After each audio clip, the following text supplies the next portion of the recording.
Hi everybody, today we're going to be talking about the Digital Visual Emotion Measure, what we're calling dVEM, over at the College of Health Science and Technology. This work specifically comes out of the behavioral health team. And this is our team here. My name is Celeste San Giorgio. I'm right here on the second row. I'm one of the pre-doctoral interns on our team. On the top row, you'll see our illustrators and designers, and then on the bottom row are our supervisors and some of the principal investigators on our projects. All right, so to give you some quick background for dVEM before we jump into it, it's important to talk about why it's useful to use visual media to tap into psychological symptoms. And so I first want to draw your attention to the side here where you see the pain scale.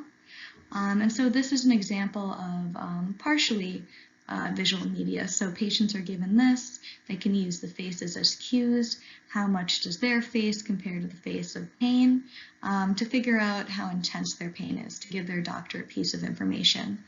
You can contrast that with how psychological scales are written now. So the majority of psychological scales use written questions. They'll say something like, I cry most days. And a patient has to indicate how much that statement applies to them on a scale of 1 to 5. Of course, there's a lot of barriers for something like this. Patients have to be able to read the questions. They have to not only be literate, they have to be literate in the language that the scale is given to them in. And then they also have to interpret. There's a level of abstraction that they have to read the written questionnaire information and then filter that into their mind and then compare what they've filtered and interpreted to what they've noticed of their own symptoms over time. So there's a lot of mental work in a written questionnaire that isn't there necessarily for a visual measure, or isn't there, or at least that's one of the things that we went out to do with dVEM. All right, so this is the initial mock-up that we made for the project. The first thing that we did was we identified universal emotions for the dVEM emotion measurement scale. And so these are based on Paul Ekman's work, and our structure is that patients would be prompted with these emotions, and then they would also be able to choose a neutral face if they were unaware of their emotions. So we're not going to try to force them through the scale if they're going to be reporting inaccurate data.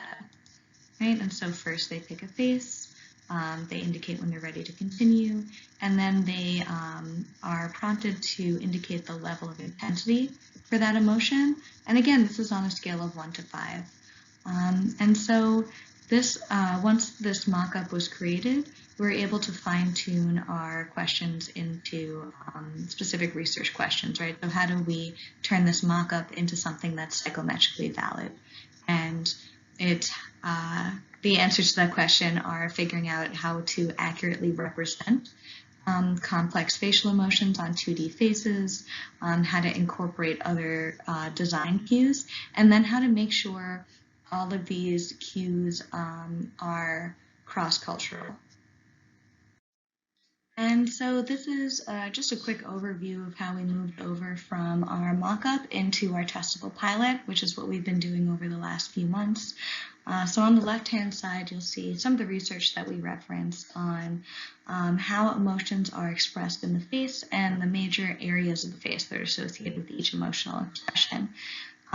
We use that to drive our illustration design decisions.